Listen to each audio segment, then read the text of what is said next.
Hello बच्चों, I hope कि आप सभी अपने घरों में सुरक्षित होंगे। तो आज हम अपने मैथ्स का 8th क्लास का सिलेबस स्टार्ट कर रहे हैं, जिसका फर्स्ट चैप्टर है रैशनल नंबर्स। रैशनल नंबर्स आप 7th क्लास में भी कर चुके हैं, तो एक बार हम उसे रिवाइज कर लेते हैं। तो हम स्टार्ट करते हैं नेचुरल नंबर से। नेचुरल नंबर्स हमारे कौन से होते हैं?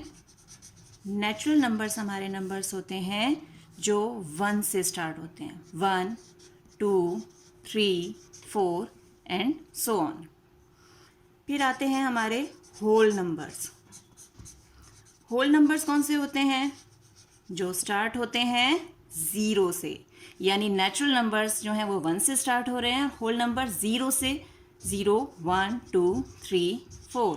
तो नेचुरल नंबर और होल नंबर्स में डिफरेंस क्या है कि वो 1 से स्टार्ट होते हैं और होल नंबर्स 0 से। इसके बाद आते हैं हमारे इंटीजर्स। ये भी हमने 7th क्लास में किए थे।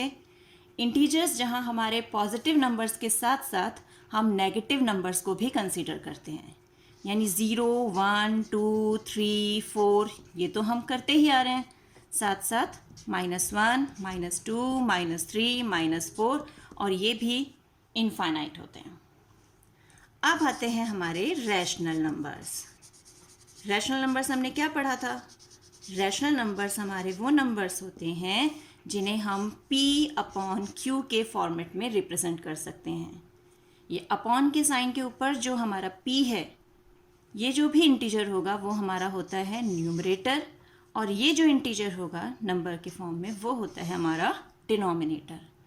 और रैशनल नंबर में सबसे स्पेशल कंडीशन क्या होती है कि हमारा डिनोमिनेटर यानी Q जो है वो 0 नहीं होता। तो हमारा डिनोमिनेटर कभी भी 0 नहीं हो सकता। तो अब एग्जाम्पल देखें हम रैशनल नंबर्स के, जैसे 2/3, 4/5। अब मैंने कहा कि इंटीजर्स हो सकते हैं कोई भी, तो यानी -4/5 भी हो सकता है, क्योंकि इंटीजर्स तो पॉजिटिव और नेगेटिव दोनों होते हैं। अब यहाँ एक चीज़ हमें ध्यान देना है कि हमारा ये सारे हमें देखने में, अगर हम देखें ध्यान से, तो ये फ्रैक्शन नंबर्स हैं।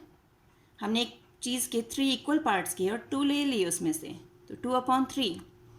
लेकिन हमें यहाँ ध्यान रखना है कि every fraction is a rational number, but a rational number need not to be a fraction. Means कि सारे फ्रैक्शनल नंबर जो हैं हमारे वो रैशनल नंबर हो सकते हैं, लेकिन ये ज़रूरी नहीं कि सारे रैशनल नंबर फ्रैक्शनल नंबर हो। क्यों? ये देखते हैं। ये रैशनल नंबर है, दोनों इंटीजर्स हैं। ये रैशनल नंबर है, दोनों इंटीजर्स हैं। ये भी रैशनल नंबर है, ऊपर नेगेटिव इंटीजर और नीचे पॉजिटिव इंटीजर। अब मैं अगर एक एग्जांपल लूँ कि हमने 4/-5, ये भी एक रैशनल नंबर है, तो क्या हम किसी चीज़ के -5 पार्ट्स करके उसमें से 4 पार्ट्स ले सकते हैं? फ्रैक्शनल नंबर में तो ऐसे ही करते हैं ना, हम इक्वल पार्ट्स करते हैं और उसमें से हम ऊपर न्यूमरेटर में जो होते हैं उतने हम ले लेते हैं। तो ऐसे ही क्या हम 5 इक्वल पार्ट्स करके -4 पार्ट्स ले सकते हैं, नेगेटिव में जा सकते हैं? तो इसलिए जो रैशनल नंबर्स हैं वो ज़रूरी नहीं कि वो फ्रैक्शनल नंबर्स हो, लेकिन हमारे सारे फ्रैक्शनल नंबर्स रैशनल नंबर्स होते हैं। अब जब हम यहाँ पे नेगेटिव साइन देख ही रहे हैं और यहाँ पॉजिटिव है, तो हम उस बेस पे अपने रैशनल नंबर्स को 2 पार्ट्स में डिवाइड कर सकते हैं, positive rational numbers and negative rational numbers. Positive rational numbers कौन से होते हैं? जिनमें हमारा न्यूमरेटर और डिनोमिनेटर दोनों पॉजिटिव हो। जैसे ये 2/3 आ गया, यहाँ से हम 4/5 भी ले सकते हैं। और अब मैंने लिख दिया -4/-5। तो क्या ये पॉजिटिव रैशनल नंबर है? आप कहोगे नहीं, पर ये पॉजिटिव है, क्योंकि अगर हम नेगेटिव साइन से नेगेटिव साइन को कैंसिल करें तो क्या बचा हमारे पास? 4/5। तो पॉजिटिव रैशनल नंबर्स हमारे वो होते हैं जिसके न्यूमरेटर डिनोमिनेटर में दोनों में या तो पॉजिटिव साइन हो या दोनों में नेगेटिव साइन हो। अब हम नेगेटिव रैशनल नंबर्स देखें।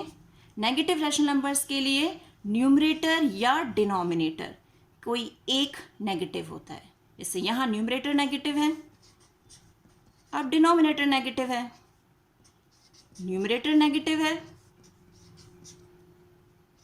न्यूमरेटर नेगेटिव है, तो यानी न्यूमरेटर या डिनोमिनेटर में से कोई एक नेगेटिव होगा तो हमारा नेगेटिव रैशनल नंबर है, अदरवाइज पॉजिटिव रैशनल नंबर है।